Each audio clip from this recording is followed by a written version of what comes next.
Hi, my name is Elle Billing. I am a chronically ill queer femme, and I'm tired.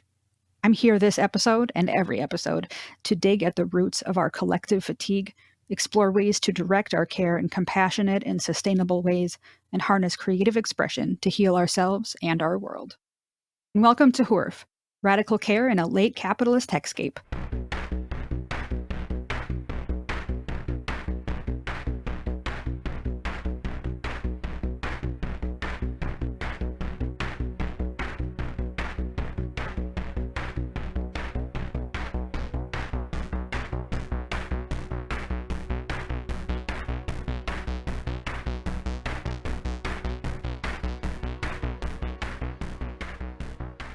My guest on this episode is Connie Solera. Connie is an artist, writer, mentor, and retreat guide who has dedicated her entire life and over 25 years of teaching to living courageously from her artist soul and helping others to do the same. Connie's workshops, retreats, and mentorship cohorts are designed for artists that are deep thinkers, soulful seekers, and brave misfits, ready to strengthen their connection to their intuition, trust the deep currents of their creative practice, and make art that sizzles with confidence, depth, and meaning. This brave misfit is excited to have Connie on the podcast today to share her artist soul. Welcome. Hello, Connie. Hi, Elle. Oh my goodness. Oh goodness. I know, I'm like excited you're here and you're excited you're here. Yay! Okay. Yay. Great way to start. Yeah. Before we got going today and before I sat down to get started, I was wondering, I wonder which of her many, many pet names Connie is going to start with today. Because, all your emails always start that way. And I was like, is she going to call me Lovebug today or Sweetheart? Like, which one am I going to get? Well, and then we were both just so excited. We just went with, hi! I know, I'm trying to be all professional. Oh, no, it's fine. I think professionalism as an ethic is, I have a lot of opinions about it. Yeah. And I think that scrubbing our language from like affectations like that is unnecessary. And I think it's fine to call people Lovebug and still be professional. Yeah, I guess I do that. I guess I'm just nervous. I'm nervous is what it is. But I tend to do that all the time anyways, just because I'm really good at remembering people's stories and details, but I'm not always that great with names. Mm-hmm. And so like I'm always making up names because for some reason I can remember those better than if it's like Elle or Jan or something. I can remember Elle Bell more than Elle. So my sister does that. She basically renames everybody. So you've been sort of accepted into the fold when you are no longer called by your given name. Oh, I love that. Yeah. When I used to teach, like when I had like 900 kids in a public school, I named them all food, and I would still remember that their food names. I'd be like shrimp, crab cake, burrito, like whatever. And I could remember that, but I couldn't remember, Tyler, Zach, but so I don't know. It's just a brain thing, I think, more than anything. So. The one time that it's bothered me when someone did that, I had an orthodontist who used really sexist pet names for his staff and his patients. And I wanted to be called by my name. And I corrected him one time and he said, "Oh, sweetheart, I didn't ask you for your name." And I was 14. And I thought that was worse. Super gross. Oh, yeah. No, not in that context would I. The most I ever do is at like I might call someone kiddo, but I don't know. That's the most. I had a student I called Bub or Bud. I use like pretty like generic like buddy friend names with my students one time, and a kid misheard me because I worked with kids who were hard of hearing and said, "Why do you call him Babe? That's weird." I said, "That was Bud." Yeah. And it's time for me to change it. Yeah. It's tricky. That's why I stick with food. Who can go wrong with, ice cream? Oh, yeah.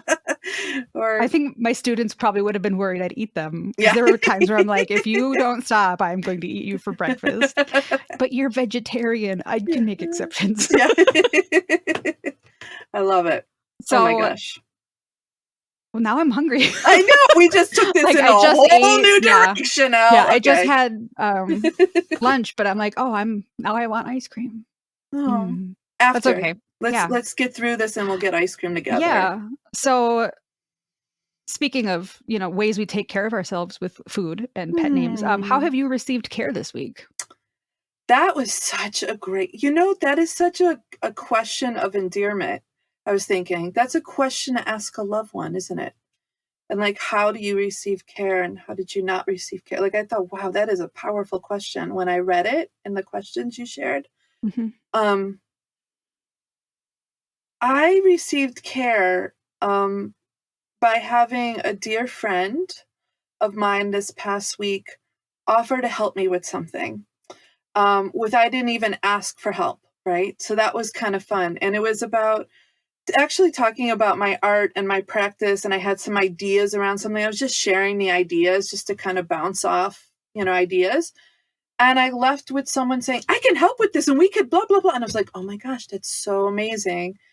And I'm not always the quickest to ask for help. So when I have somebody enthusiastically come up and want to give help and it have amazing, just bring this really amazing energy to it, that was such a great way of receiving care that kind of surprised me and always does. I think I was also asking myself, how did I receive care from myself? Mm-hmm. And this past week, noticed that my energy was shifting from the last month or two.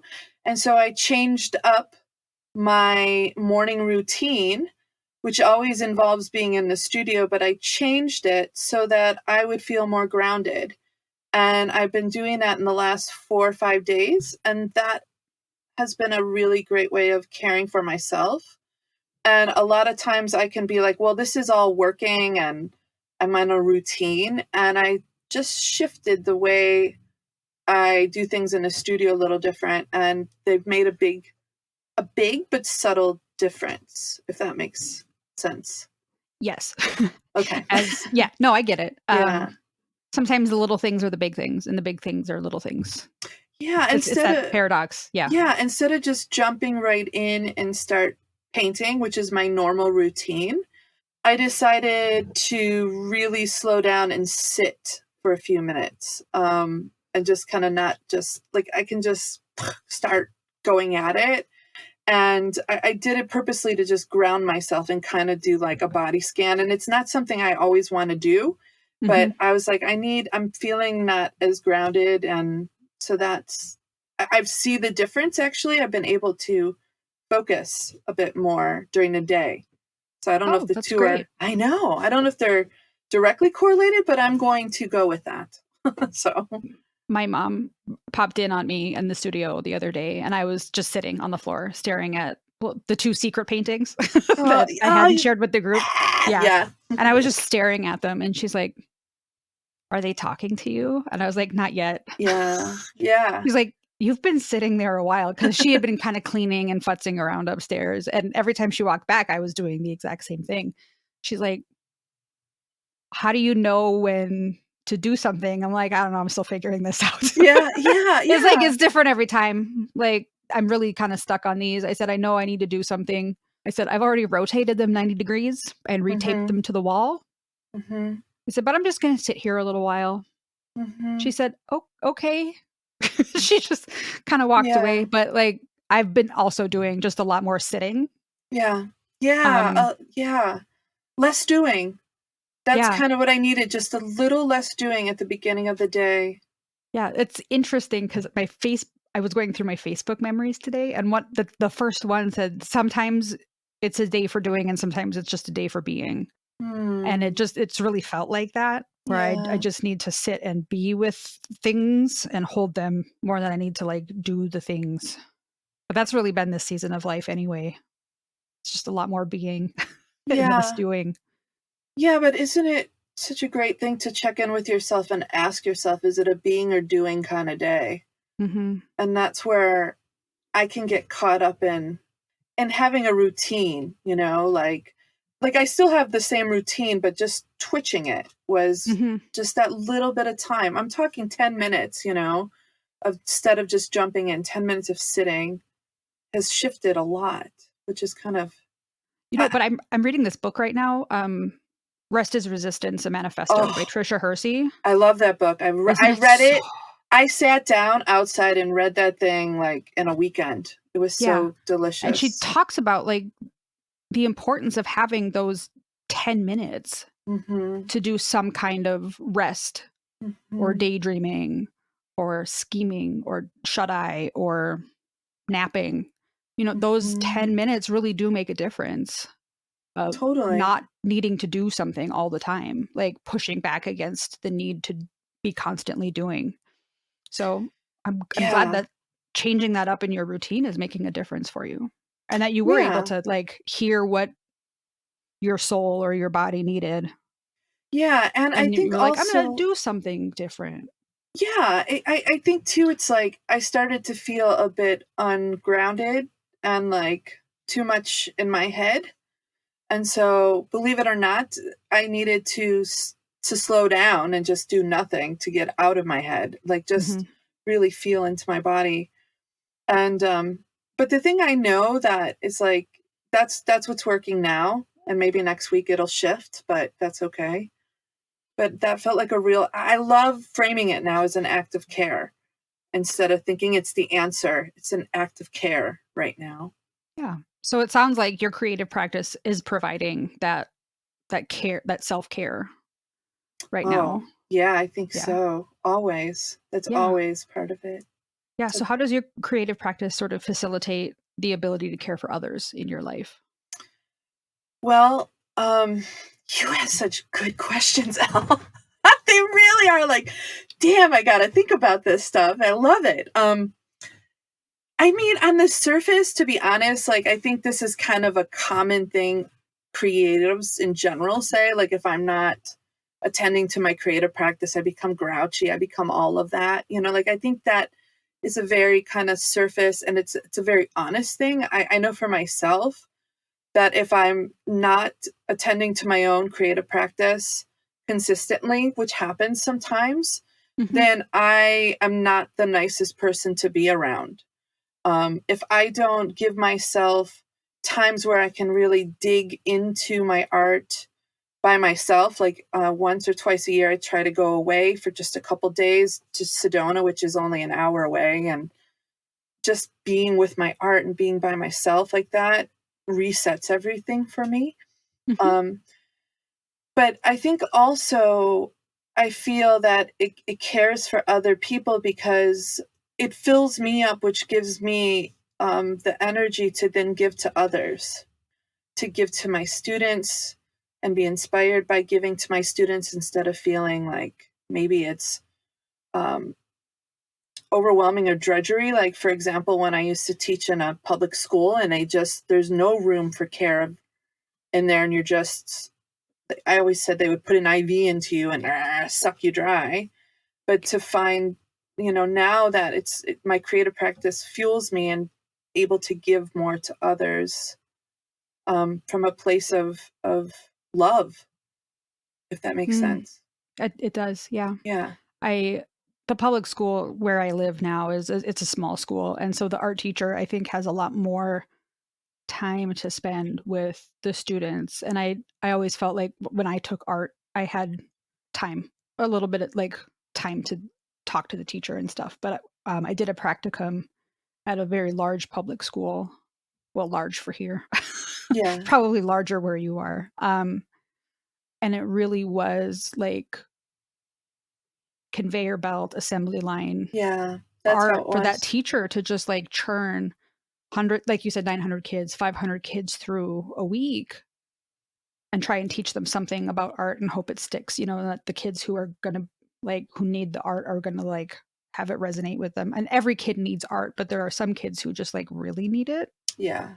And it can be disheartening to work in that environment and then to still try and maintain your own creative practice after Yeah. Yeah. That's being, exactly. yeah. Yeah. And if you're you can't even take time to go to the bathroom. You know what I mean? Oh, Like, yeah. so like, Like, I how have much are you? little TMI. I have IBS, and I worked in a school, and like, you can't time your bathroom breaks. Yeah. Like Yeah. Yeah. it's like, well, Exactly. it's like, I need someone now. I'm going. Yeah. Yeah. Yeah. So the system is what I'm trying to say is not even, Oh, right. It's there's no room for it. dehumanizing. Yeah. Yeah.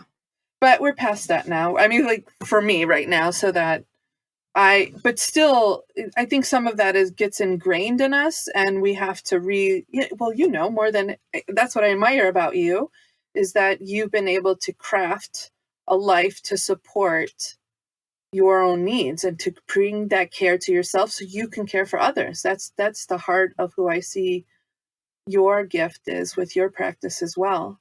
I think that's what we're connecting on. Yeah. And the systems we come from didn't provide that. Yeah. And Trisha Hershey in The Rest is Resistance, gosh, she does such an amazing job of putting it out there and saying it, Yeah. Yep. The capitalism and white supremacy chew us up and spit us out and eat us all alive. Yeah. Again and again and again. And I love that she's asking us and inviting us to be subversive about it. And like, and I felt when I was in that system, when I knew I wasn't going to last anymore, that I was going to leave, I started to become subversive about it myself. Yeah, I know that feeling. Yeah, I know. Sing it to the choir. You can see it, but you can tell. Yeah. Yeah. No, but Elle, I mean, that's one of the things I admire so much about you and your work, that I've been able to witness so intimately, and that you're even doing with this podcast is really showing it can be different. And I think that's what we do as artists. That's what we do when we attend to a creative practice, that our life doesn't have to be about producing just to make it a commodity. It can be about something different and more about caring for ourselves. That's what I love about you. So kind. Oh, I'm just telling you how it is. Oh, well, that I think really brings us to like the third thing that I had kind of made a note about your practice, is very human. Your workshops, your retreats, the mentorship cohorts, and your artistic practice, like that of the art that you make, is just, it's deeply human. Thank you, Elle. Not all art does that. Thanks. I mean, we could probably do a whole episode on NFTs, but I'm not going to. No, there's enough of those out there. Well, right. I mean, but because of that, art that is so deeply human feels ever more important to me. Yeah.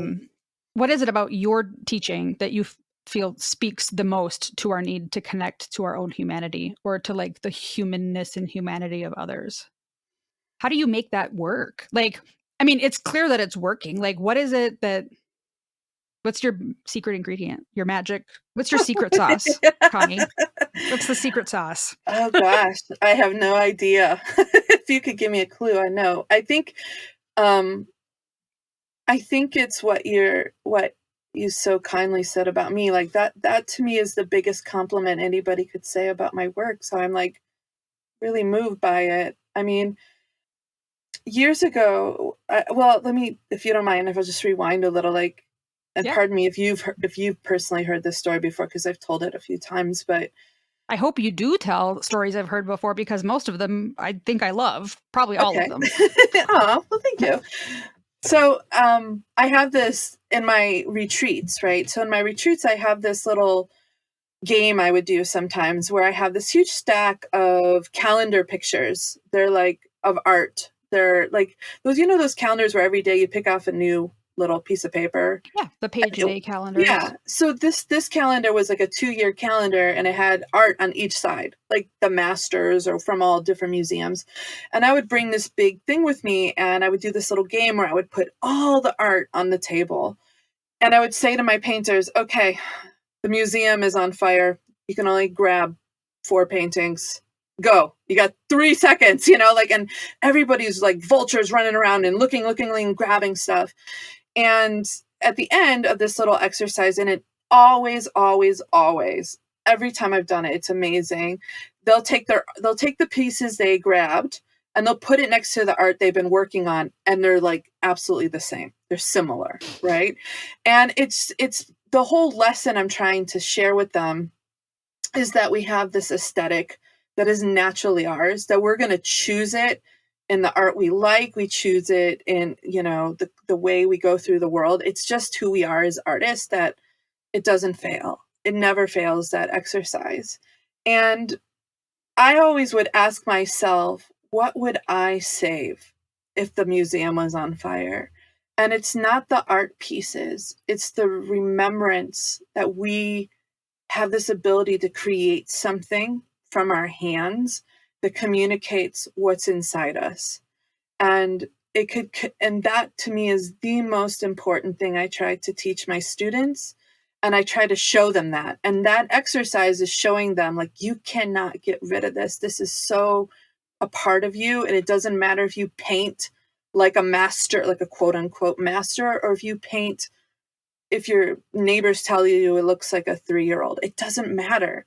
Like, you have this incredible gift that is to create something and receive insight into who you are on a deeper level. And I don't care how clever you can get using AI, it will never, ever give you that same experience of just making something with our hands.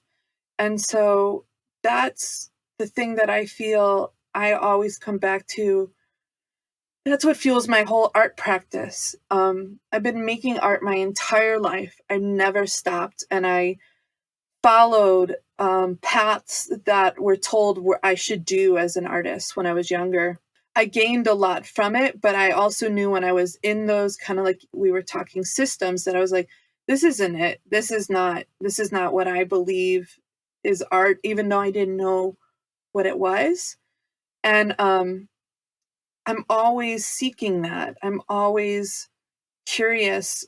Like, and now I feel more than ever when I see things that we can't lose our humanity. Like, I can go on, I can go really doomsday, where sometimes I get doomsday about it.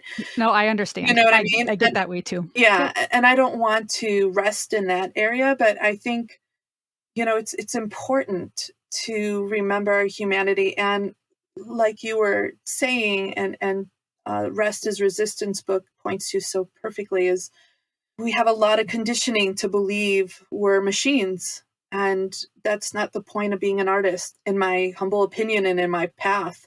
And if I guess there was a secret sauce, it's that I keep coming back to that. I keep trying to stay true, that I'm human. I'm only here for such a short time.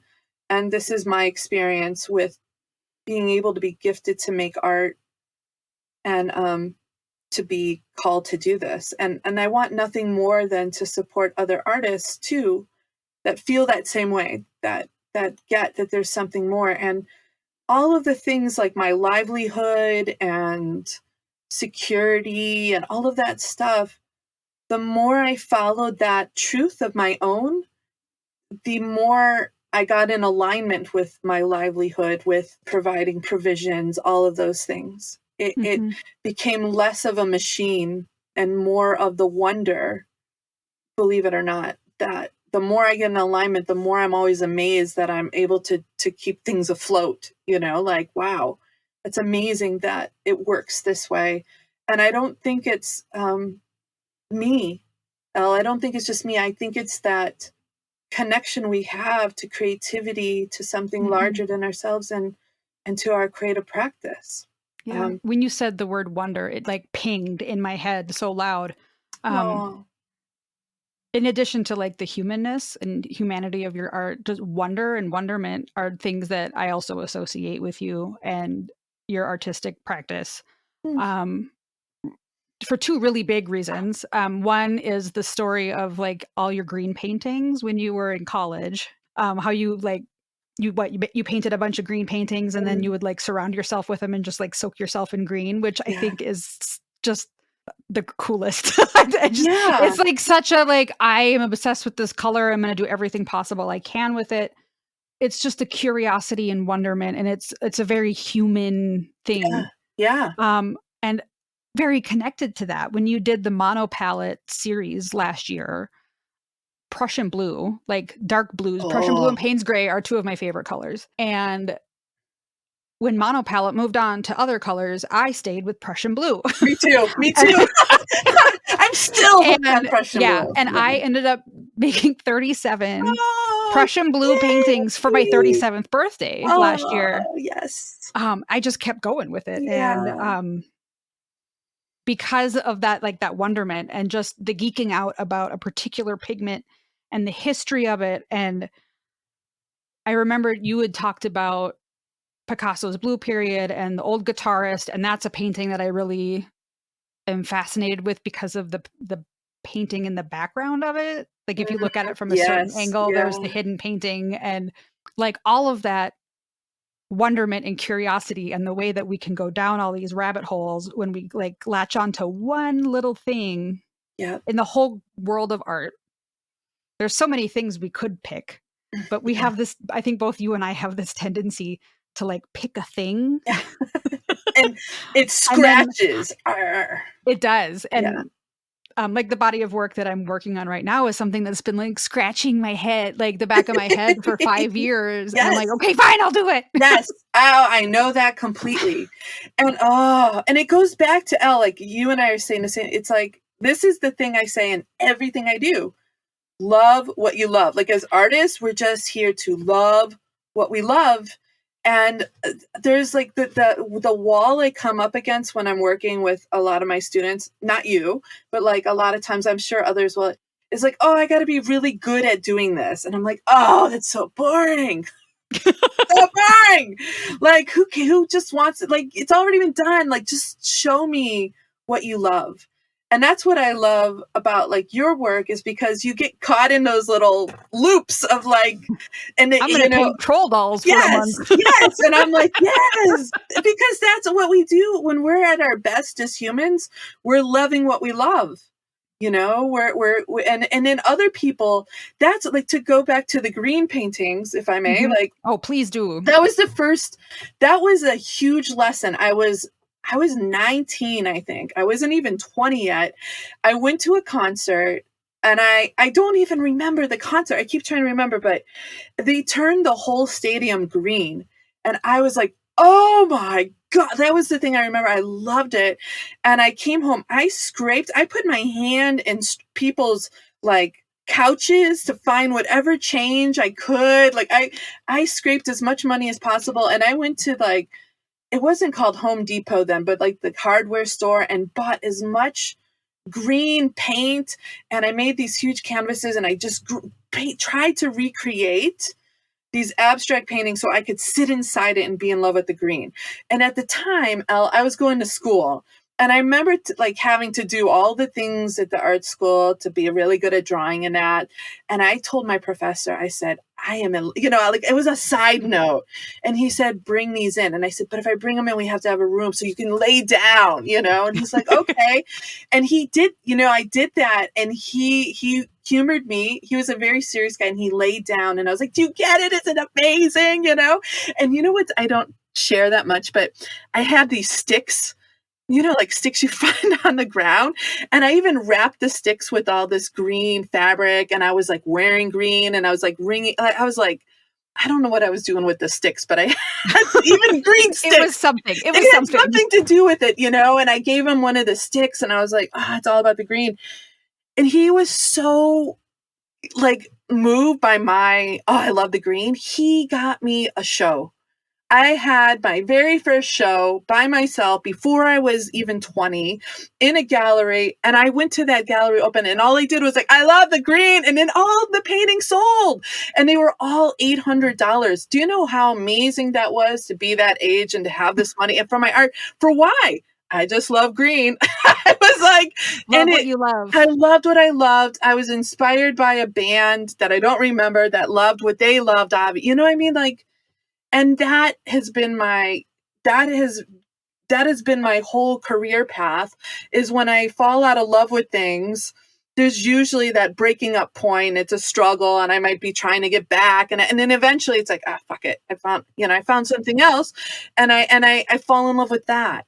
And then I just started to learn, especially the last 10 years, it's loving what I love is what has brought me into alignment, brought me success, brought me care, has brought me the most amazing people into my path. And that's what I try to teach. And that's the human part, right? The human part is always going to be like, we don't understand why Elle specifically loved trolls at that time, like it's just her thing. But other people can get behind it because there's something infectious about when we talk about it. We can all go, oh yeah, I remember being at a concert, or yeah, I had trolls. I had a troll on the back of my pencil, and remember you would like do this with your hands. And well, and I can tell you why I was painting trolls. Like, tell me. I moved in with my parents 2 years ago, and I've been helping my mom sort through the hoards. Like, there's like all of this stuff. Some of it's mine, a lot of it's my mom's, but it's stuff that goes back 40 years or more in the house. And I opened up a box that had my troll collection from when I was a kid. And I didn't know it was still here. I didn't know I still had them. And it was like this rush of memories from the mid 90s. And I was like, oh my gosh, it's my troll collection. This is so cool. And then I found some of there were some old Barbies, and my studio was my old bedroom from when I was growing up. And it was just all this stuff. Yeah. Moving back with my parents, and all this stuff from my childhood. And I live really close to a ghost town called Buttsville. Oh my God, no. Yes. Oh no. And like when we first got here, my partner and I went out and took a picture by the Buttsville sign, because you have to take a picture by the Buttsville sign and send it to all your friends who don't live here. And I also have 2 young nieces who think butts are hilarious. So why wouldn't I paint troll dolls? Oh my gosh. I mean, it was this combination of like deep nostalgia and like figuring out who am I now that I've come back. Yeah. And butts are funny. Yeah, and this was 2 because years they ago. Are like, and butts are cute. I know, and especially trolls, like they're adorable. And I was just trying to. I'm not usually a figurative painter. I'm very abstract, but like I want to work on my skills of drawing and painting things that are recognizable to other people, because it's nice. And I was really into neon colors for a while. I'm like, let's paint some trolls, and I really loved them. I get it. I'm going to share a little. This is totally off topic, but it made me think of it, is that when I was in school to get my art education thing, I had to take like a biology class for some reason, like in the university. And the teacher put that mannequin on the table, and I was sitting behind it. And, they pull out like all these organs and stuff, and they were showing it. And I just couldn't help it, Elle. I just reached over the table and I grabbed the butt because it was so juicy looking, like that. Yeah. And squeezed it. And the professor had on like a microphone, and she just stopped. She's like, did you just reach over and grab the butt? And I was like, yeah, and the whole class burst out laughing, and she was so upset about it. And I said to her, like, I had to talk to her after class, and I was like, it was right there. So juicy. It's just a mannequin, That's amazing. It's a mannequin. And it was like, I was in so much trouble. Anyways. I like that. That's great. Yeah. My sister went to massage school, and she had a lot of butts. Well, yes, but she had like a scale size skeleton that she had for learning like connection points for like muscles and tendons and stuff. And she used to drive around with it in her car, and like buckled into the passenger seat. Oh, that's great. Yeah, my family has a great appreciation for mannequins and skeletons and trolls and just doing weird things with them. But so I want to ask you, so like when you painted the trolls, was that 2 years ago? Like now? No, it was like, oh gosh, has it been 2 years? Like what year was it? It might have just been last year. Oh. Like I had them. Is that right? I don't time think is it was weird. I have a really porous relationship with time. Yeah. Well, because I find it interesting, because I think like, nostalgic is a healing thing too, is a little bit, and it's like, there you are caring for others by giving us nostalgia. Do you know what I mean? It Like had your to have been art. last year because I moved home June of 2021, and I didn't even have my studio set up till like January. Oh, so it was last year. Uh-huh. Yeah, I'm a little loopy with time too. Yeah. That's funny. I feel like you've been in my life for a long time and it's only been like a year. So like Yeah. I'm confused with time as well. Yeah. But there's just an act of care right there. Just to kind of whip it back, like I'm thinking how sweet that is. The trolls. I have a next stage of the troll paintings planned. Oh, and you're not going to Um, tell me. You're just going to tease me with oh it. no, I'll tell you. Okay. It's Okay. fine. We have a few minutes, and we've already kind of covered the other thing I wanted to talk about, which was love what you love. So we're here. I really like juxtaposition, which Mm-hmm. like is such an overused word in the art world. Like, don't ever, I've been told, don't Mm-hmm. ever put that in your artist statement. I'm like, oops. Mm. I like smashing things together that don't go together, Yeah. especially Yeah. because it creates humor, it creates interest. It's like alchemy. You get to create something new.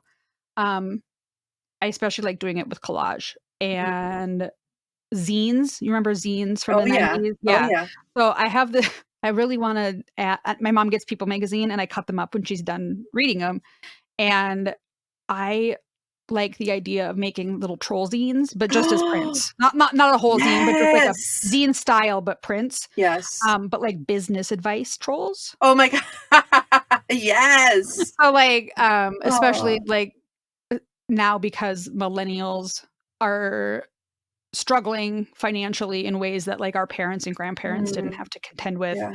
Um, and trolls are like a very millennial Gen X Yeah. icon. So just the humor of like trolls giving business advice to me is very funny and very Yeah. weird. Yeah. And because they're naked, it's extra funny. I don't know. Yeah. But like I did one mock up and it was I painted the troll from the back, of course, and it has a big juicy butt. And then the caption says maximize your bottom line. Yeah, that's Yeah. great. So, and And then I had there's painted some baby trolls, and then I had cut out something from a financial magazine that was talking about retirement, but it's like a baby Mhm. talking about your retirement fund and like don't run out of money. And it's like, but it's a Mhm. baby. Mhm. Just goofy stuff like that. Yeah, but that's I the find thing funny. that I this is the thing I love too about your work, Elle, is like you find it funny, you find it humorous, you find it like cute and sweet. And it's that lightness that you love and you have that amazing humor that I love. But then the reality of it too is like you just made a huge heavy duty statement, Yeah. and you did it in a way without it have to be serious and you know, highbrow and all kind of you did it in a way that's just human and real, and that's what I love about it. Well, thank Especially. you. Yeah, you're good at that. You do that, like, I was just when you were talking, I was thinking about your whole combining Shakespeare, like, you're talking about Shakespeare in our mentorship, right next to Disney, soundtracks. Like, so, like, you're always Well, combining and things like that. Shakespeare himself was very highbrow, lowbrow at the same time. Mm. Um, and my best friend talks about how professional wrestling is like modern day Shakespeare, and there's like a bunch of parallels between Ah. professional wrestling and Shakespeare. It's like entertainment for the masses. The audience is seated on three sides of the stage. The costumes are really flamboyant. It's staged fighting, Mhm. like it's rehearsal. The fights are rehearsed in professional wrestling and in Shakespeare. There's usually a jester or a fool in the comedies. It's just there's like Mhm. a lot of parallels to it because like yes, the Queen um, went to Shakespeare's plays, but there were also people right at the stage level who paid like a penny to get in, Mm. and just the groundlings they just stood and watched the show. And if you didn't entertain them, they would throw rotten food at you. Um, so a lot of the Shakespeare's plays had a lot of heightened language, but also very bawdy, lowbrow humor. Mhm. So it's that combination that I really appreciate of being highbrow, lowbrow at the same time. Yeah. Yeah, you do it, and with a very modern and very like, I want to say intelligent, but that's not the word I'm exactly looking for, even though it is intelligent, but like, I don't know what the word, just, you see it through a very, like your lens is astute, you know, I'm going to struggle with trying to explain it. I'm weird. Well, It's cool. I yeah, mean, that's wonderfully weird. But I wouldn't label it weird. There's something, it's like kind of like you understand Kish. You understand the power of Kish, if that would put it, you know? Cool. Well, thank you. Yeah. I adore you. I think we could go for another hour and I'll just tell everybody how much I appreciate and love Elle and what I see in you. I could say how much I love and appreciate Connie. Oh, I'm so glad you're here. Thank you. Me too. Are we done? We're done? We're pretty close. Yeah. Oh. So before we go, is there anything else you're loving right now? Since we talked so much about love what you love. Is there anything else that you're really loving right now? Oh my gosh. I just did my own check-in in Bow and I shared that I am loving cardboard. Right? Yes. I got rid of so much cardboard when I moved because I had been like storing it up. I'm like, I'm going to use this for something. And I'm like, I'm not going to just haul a stash of cardboard across the country. Yeah, understandable. Because there's more where this came from. So now I'm building up my stash again. Oh my gosh. Well, last year I thought I was in love with cardboard and it didn't last. And then it came back. So those are the best kind of loves too, when it's like, we tried it earlier, but now it's really the fires are burning. So didn't you and Phoenix do a huge mural on a big piece of cardboard, like a refrigerator box? Yes, we had. Well, I would have in my old studio, I was in an apartment, and I like to paint on the wall, and so I would cardboard the entire wall so that I could just tack things on the wall and not worry about getting the wall messed up because it was in an apartment.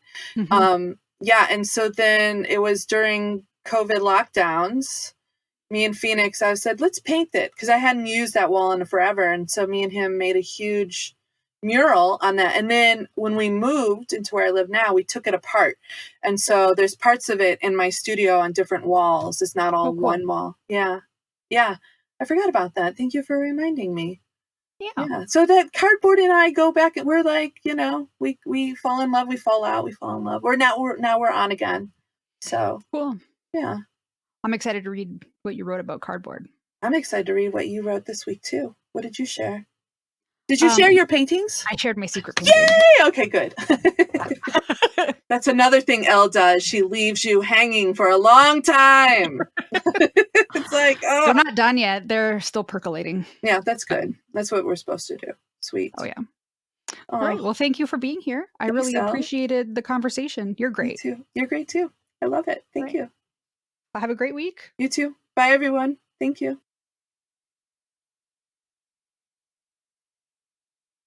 Thank you for joining us on this episode of Hurf. To view the complete show notes and all the links mentioned in today's episode, or to get a full transcript of the episode, visit hoorfpodcast.com. That's HOORF podcast.com. Before you go, make sure you subscribe to the podcast so you can receive new episodes right when they're released. And if you're enjoying our podcast, I'd love to have you leave us a review in Apple Podcasts. Reviews are one of the major ways that Apple ranks their podcasts, so even though it only takes you a few seconds, it really does make a difference for us. Become a patron. For $3 a month, you can support the creation of this podcast, pay my editor, and join a community of fellow caregivers out here just doing our best. Thank you again for joining me, Elle Billing, in this episode of Hurf. Until next time, be excellent to each other.